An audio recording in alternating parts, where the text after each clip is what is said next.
Dulu saya adalah tukang sapu. Sekarang saya memiliki bisnis sendiri dengan penghasilan puluhan kali lipat dari sebelumnya. Saya akan kasih tahu rahasianya bagaimana meningkatkan karir dari posisi yang paling bawah sampai kamu mendapatkan posisi yang strategis. Buat kamu yang merasa karirmu stuck, nggak ada kemajuan dalam beberapa tahun terakhir, atau kamu yang saat ini sedang memulai untuk meniti karir, saya akan kasih tahu rahasia-rahasia yang bisa membantu kamu untuk meningkatkan karir. Sekilas tentang saya sudah pernah menyampaikan di video saya sebelumnya tentang bagaimana perjalanan karir saya, mulai dari tukang sapu sampai menjadi seorang software engineer. Itu sekitar 2 atau 3 tahun yang lalu. Dan sekarang posisi saya meningkat menjadi technical lead atau bisa dikatakan pemimpin dalam sebuah tim. Dan setahun kemudian, saat ini saya menekuni bisnis saya sendiri. Saya pernah jadi tukang sapu, pernah jadi sales, pesawat telepon, jam tangan. Kemudian saya juga pernah jadi tukang ketik di sebuah usaha rental pengetikan. Saya juga sempat menjadi pramuniaga di sebuah minimarket. Kemudian saya juga pernah merantau menjadi seorang operator galeri kaca di sebuah kota paling utara di Indonesia. Kemudian saya beralih menjadi sales internet provider, IT staff. Dari IT staff itu saya belajar pemrograman dan kemudian saya menjadi seorang programmer. Mulai dari yang junior sampai tim lead. Dan sekarang saya memiliki bisnis saya sendiri. Jika ingin meningkatkan karir, maka harus punya yang namanya skill. Skill ini bentuknya ada dua, hard skill dan soft skill. Kebanyakan orang-orang hanya berfokus pada hard skill saja, sesuatu yang bisa dipelajari. Yang namanya hard skill itu sangat penting. Nggak ada orang sukses tanpa hard skill.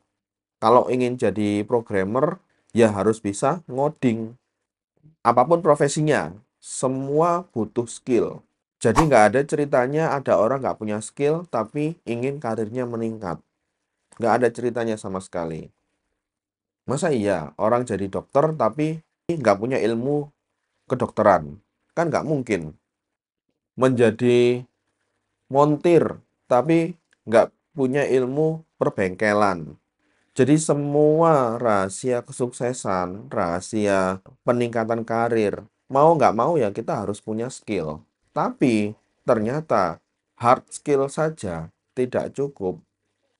Kamu punya skill yang mumpuni, tapi nggak tahu cara bekerja sama dengan tim, menyampaikan ide-ide ke atasan. Itulah yang menyebabkan karirmu stuck begitu-begitu aja.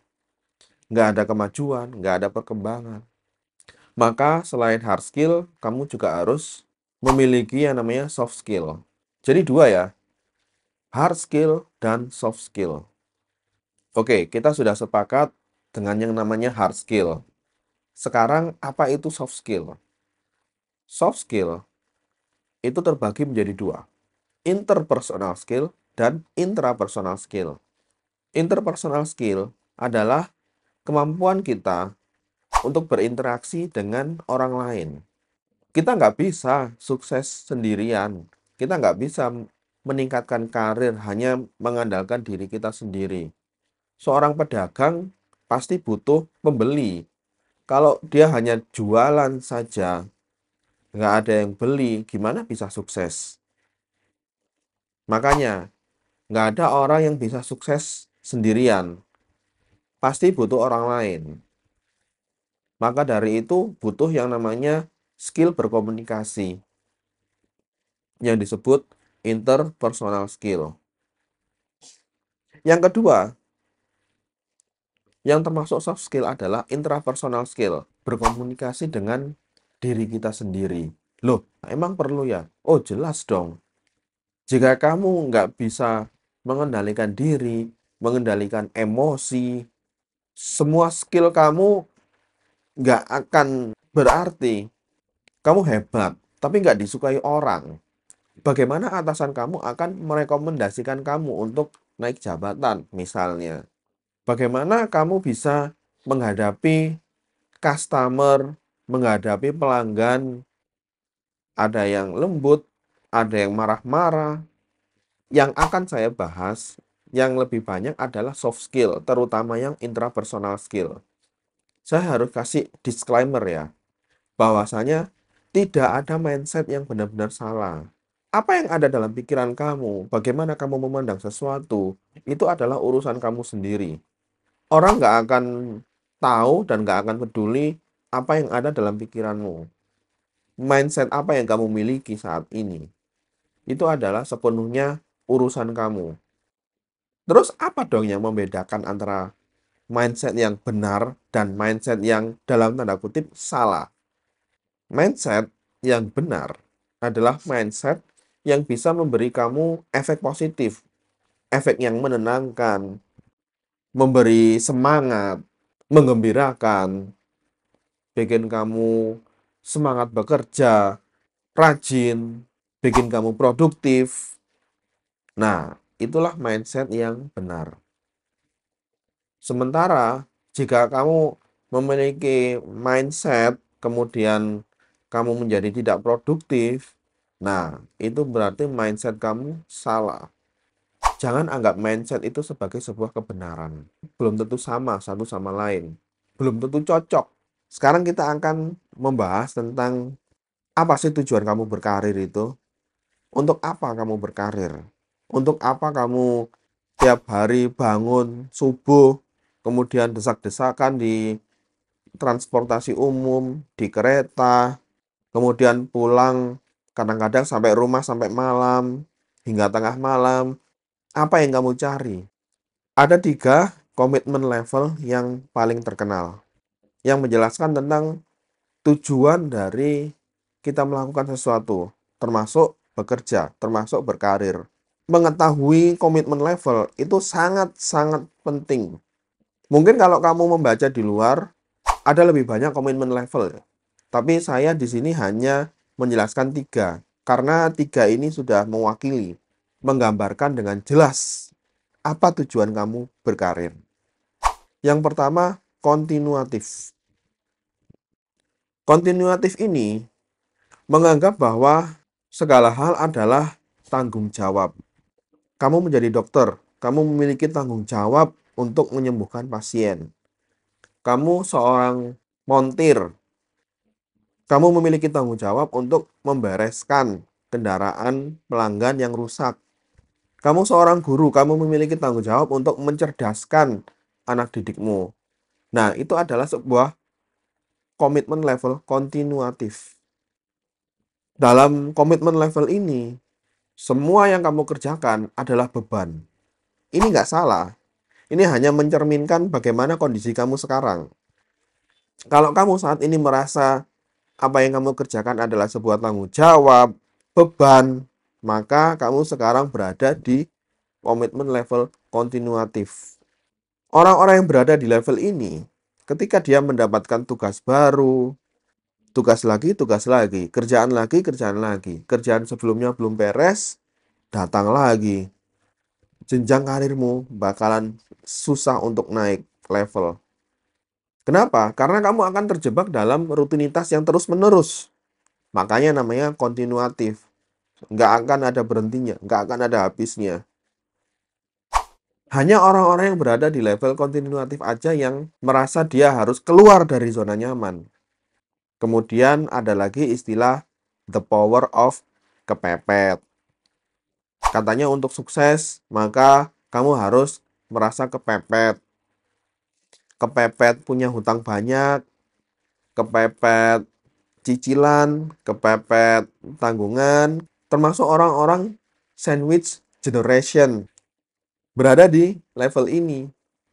Aku punya banyak tanggungan, makanya aku harus bekerja. Aku punya orang tua yang harus aku nafkahi, punya istri, punya anak, semua adalah tanggung jawabku. Nah, ini level kontinuatif. Gimana caranya bisa meningkatkan jenjang karir orang-orang di level ini? Caranya adalah mengubah mindset yang awalnya tanggung jawab, beban, kepepet, zona nyaman. Anggaplah itu menjadi sebuah tantangan, sebuah peluang. Kamu memiliki orang tua yang harus kamu nafkahi. Sandwich generation. Nggak apa-apa, tidak ada yang salah. Tapi kalau kamu itu anggap sebagai beban, sebagai tanggung jawab yang harus kamu pikul, maka kamu akan susah sendiri. Karena pikiranmu berat. Anggaplah itu sebagai sebuah peluang. Peluang untuk bisa berbakti kepada orang tua. Nggak banyak loh orang-orang yang punya kesempatan itu. Apalagi berbakti kepada orang tua adalah salah satu ajaran yang sangat mulia dalam Islam. Akan menjadi sebuah ladang pahala. Memang kelihatannya kamu mungkin kehilangan peluang untuk bisa misalnya kerja di luar negeri. Tidak apa-apa. Setiap orang memiliki kisahnya masing-masing. Setiap orang memiliki tugas dan tanggung jawabnya masing-masing.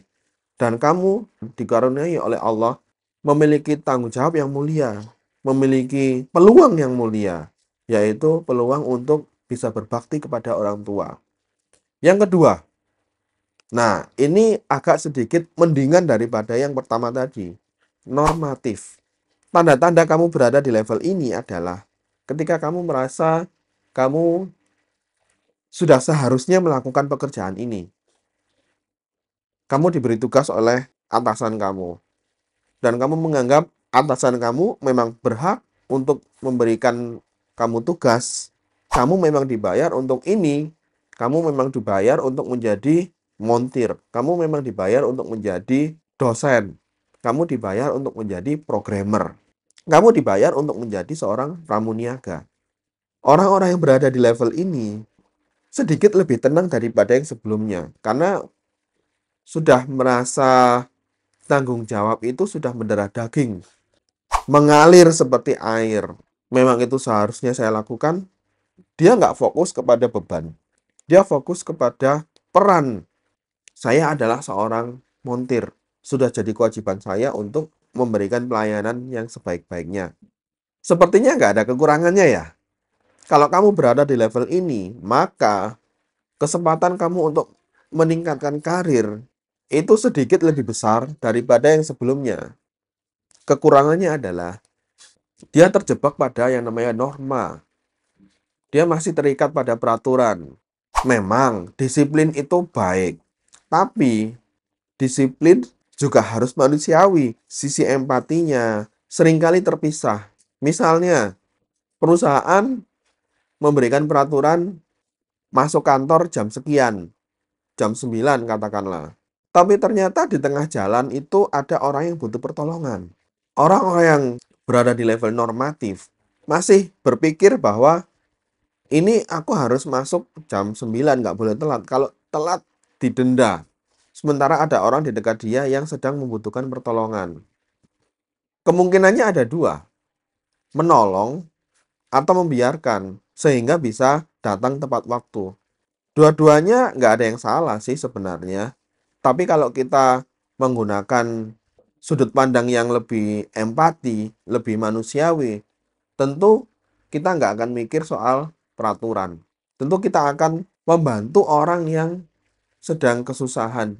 Orang-orang yang normatif, orang-orang yang terlalu terpaku kepada peraturan, kepada norma, jenjang karirmu bisa saja naik ketika kamu berada di level normatif.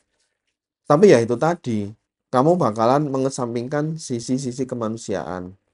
Kamu melakukan sesuatu hanya sebatas karena ada peraturannya. Terus bagaimana caranya meningkatkan karir? Kalau masih di level ini, caranya adalah melakukan apa yang kamu cintai. Milikilah hobi. Kerjakan sesuatu rutinitas di luar dari apa yang kamu kerjakan. Misalnya mancing, nonton konser, sekedar jalan-jalan, berlibur. Jangan terlalu fokus pada norma, peraturan.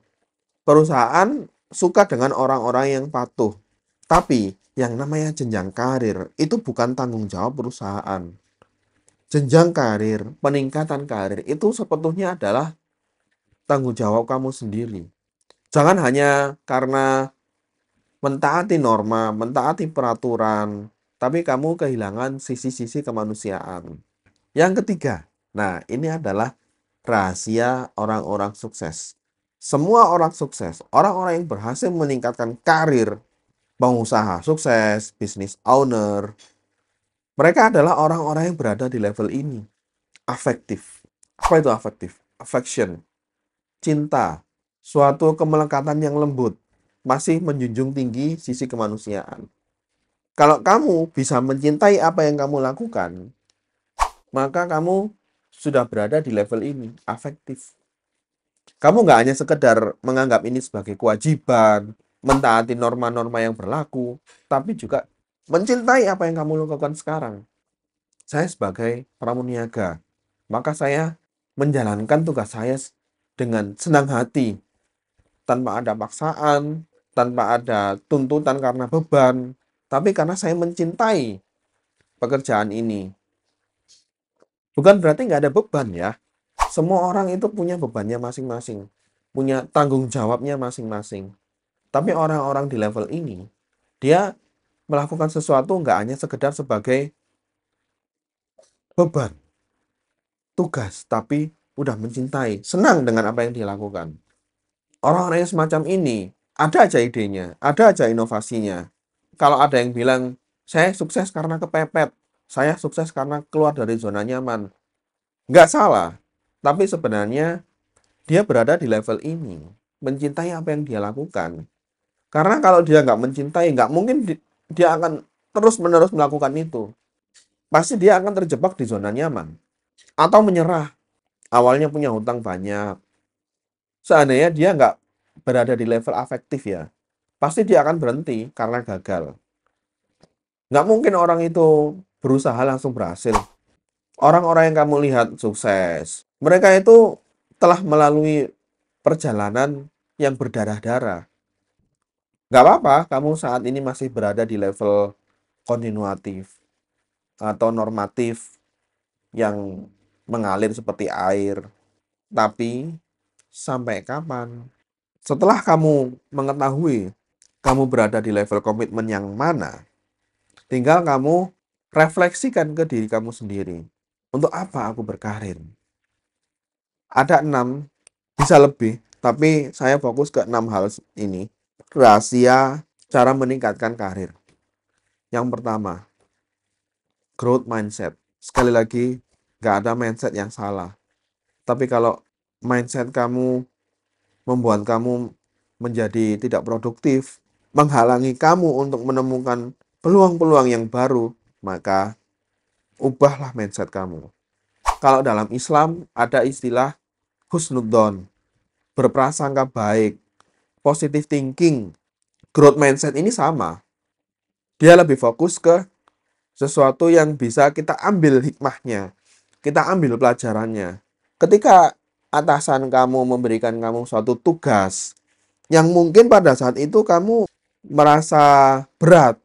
Ketika kamu memiliki growth mindset, kamu akan berpikir, ini adalah sebuah peluang, ini adalah sebuah tantangan.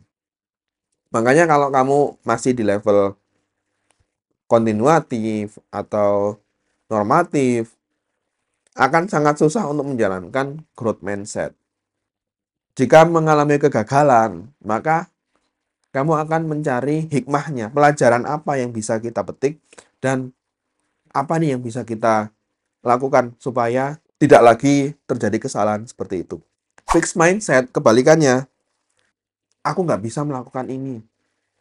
Aku nggak bisa melakukan yang lebih dari ini. Ah, ini buat apa sih? Nggak ada kemajuan, nggak ada perkembangan tanpa adanya growth mindset. Yang kedua, sense of belonging. Rasa memiliki. Ketika kamu bekerja di suatu tempat, di suatu perusahaan, di sebuah kantor, sebuah tempat usaha, berpikirlah seolah-olah kamu memiliki perusahaan ini sesuai dengan level kamu ya. Bukan berarti terus kamu tiba-tiba duduk di kursi direktur, di kursi pemilik bisnis ya, enggak seperti itu. Bukan itu maksudnya. Tapi maksudnya adalah kira-kira kalau kamu memiliki perusahaan ini, apa yang kamu lakukan? Apa yang bisa kamu lakukan untuk meningkatkan performa dari toko ini, performa dari tempat usaha kamu, performa dari tempat di mana kamu bekerja. Ide-ide itu akan bermunculan. Yang ketiga, company culture. Setiap perusahaan memiliki nilai yang dijunjung tinggi. Kamu harus ketahui itu. Cari. Bahkan ketika kamu interview misalnya, kalau kamu masih belum memiliki pekerjaan saat ini, cobalah untuk menanyakan itu. Apa sih budaya perusahaan yang dijunjung tinggi di sini? Nah, pasti ada. Perusahaan pasti menyukai orang-orang yang menghargai budaya perusahaan tersebut. Yang keempat, stay hungry. Jangan pernah berpikir bahwa kamu telah melakukan yang terbaik. Kata-kata terbaik itu sangat-sangat ambigu, apalagi itu keluar dari mulut kita sendiri, keluar dari pikiran kita sendiri. Kamu merasa kamu sudah melakukan yang terbaik yang bisa kamu lakukan, sehingga kamu merasa pantas untuk mendapatkan posisi yang lebih tinggi atau minimal naik gaji. Berkomunikasilah kepada atasan kamu. Sukses itu nggak bisa kita raih sendiri. Nggak bisa kita asal menilai sendiri performa kita, kemampuan kita. Yang menilai adalah atasan kamu. Pak, Bu, apakah ada yang perlu dievaluasi? Atasan yang baik pasti akan merespon, pasti akan memberikan penilaian. Kamu sudah baik, tapi yang perlu dikoreksi adalah ini. Terimalah. Jangan merasa, oh penilaian itu salah. Saya sudah benar kok. No, jangan pernah merasa sudah melakukan yang terbaik. Jangan pernah puas dengan kinerja kamu saat ini, dengan performa kamu saat ini. Bersyukur iya, harus dong, wajib dong. Bersyukur sudah di posisi ini, itu wajib, sangat wajib, harus. Tapi yang saya maksud adalah berpuas-puas diri, merasa bahwa saya sudah melakukan yang terbaik dan saya layak untuk mendapatkan penghargaan. Kadang-kadang kita sudah merasa melakukan yang terbaik, tapi malah orang lain yang mendapatkan itu. Kalau kamu nggak terima, nggak masalah. Itu hak kamu untuk bertanya kepada atasan, untuk berkomunikasi kepada atasan. Apa yang bisa saya lakukan sehingga saya bisa berada di posisi yang sama dengan si A, dengan si B. Nah, itulah makanya penting memiliki komitmen level afektif.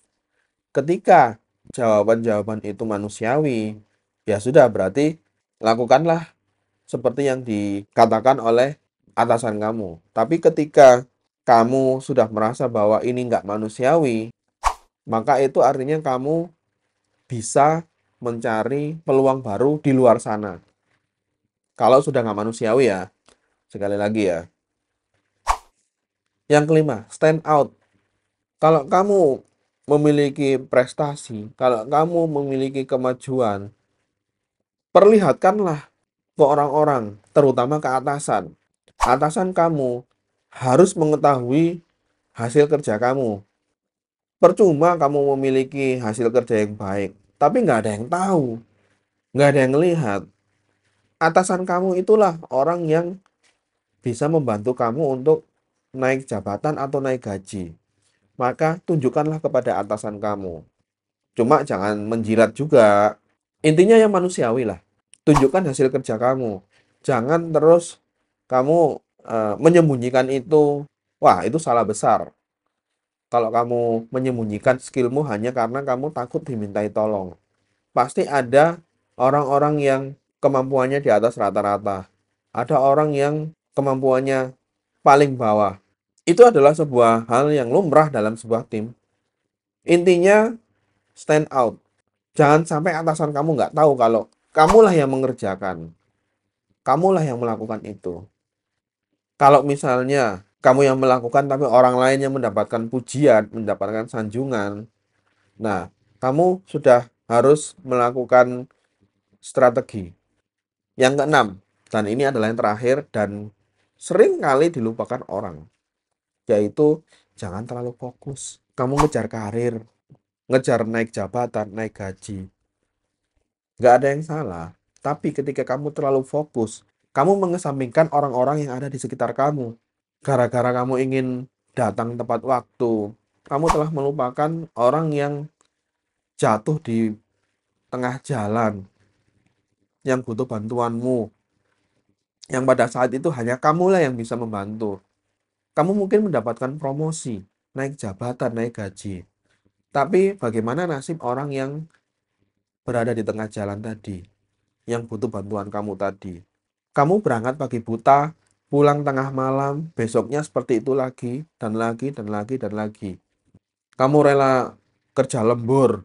Mungkin atasan kamu senang, tapi bagaimana dengan keluarga kamu? Keluarga kamu juga membutuhkan kamu. Kamu terlalu fokus dengan apa yang ada di kantor, sementara kamu lupa bahwa kamu punya keluarga. Jalanilah pekerjaan kamu secara manusiawi. Saya selalu menekankan kata-kata manusiawi, empati, humanity. Itu adalah hal yang harus kita pegang dimanapun kita berada. Ketika kamu menjalankan semuanya, memiliki komitmen level afektif, growth mindset, sense of belonging, company culture, tidak berpuas diri, stay hungry, stand out, maka kemajuan itu akan datang dengan sendirinya. Akan datang mengikuti jalan yang kamu pilih. Tapi ya itu tadi, jangan terlalu fokus. Setiap orang memiliki jalan ceritanya masing-masing. Setiap orang memiliki zona waktunya masing-masing. Mungkin saat ini selama 5 tahun terakhir karir kamu masih begitu-begitu aja. Tapi seenggaknya kamu masih bisa bekerja, masih bisa memenuhi kebutuhan dasar hidup kamu. Tidak masalah, tidak apa-apa. Nggak apa-apa kamu masih belum mencapai target kehidupan kamu. Tidak masalah. Semua ada waktunya. Kalau sudah waktunya, maka pasti akan menghampiri kamu. Apa yang kamu inginkan pasti akan datang. Jangan pernah membandingkan diri kamu dengan orang lain. Jangan pernah merasa, aku harus bisa seperti dia. Fokuslah kepada diri kamu sendiri. Fokuslah kepada orang-orang yang membutuhkan kamu. Keluarga, teman, pasangan hidup. Karena bagaimanapun, kalau karir kita meningkat tapi nggak bahagia, ya percuma kan? Itulah. Makanya sangat penting untuk memiliki komitmen level afektif. Kalau menurut kamu bagaimana? Apakah kamu setuju? Atau kamu ada pertanyaan? Bisa kamu tulis di kolom komentar. Kita akan bertemu lagi di video selanjutnya.